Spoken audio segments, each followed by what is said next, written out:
Ballet diplomatique, défilé de chefs d'État. Dans l'idée, il s'agit d'afficher l'image d'une coopération exemplaire entre les États-Unis et ses voisins.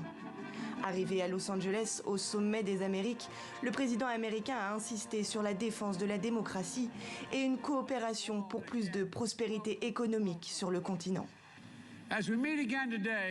Alors que nous nous retrouvons aujourd'hui à un moment où la démocratie est attaquée dans le monde entier, unissons-nous à nouveau et renouvelons notre conviction que la démocratie n'est pas seulement le trait caractéristique de l'histoire américaine, mais l'ingrédient essentiel de l'avenir des Amériques.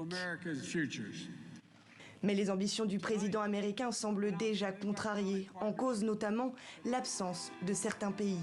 Le Mexique a en effet boudé ce sommet suite au refus des États-Unis d'y inviter le Venezuela, le Nicaragua ou encore Cuba, jugés pas assez respectueux des principes démocratiques. Ces pays sont pourtant cruciaux dans les négociations sur l'immigration, dossier majeur de cette édition. Il ne faut pas attendre de résultats efficaces pour un problème qui continuera à peser sur nos sociétés et sur les relations hémisphériques. Ce sommet est aussi pour Joe Biden l'occasion d'avoir des entretiens bilatéraux. Ce jeudi, il doit rencontrer son homologue brésilien. Un premier tête-à-tête particulièrement délicat.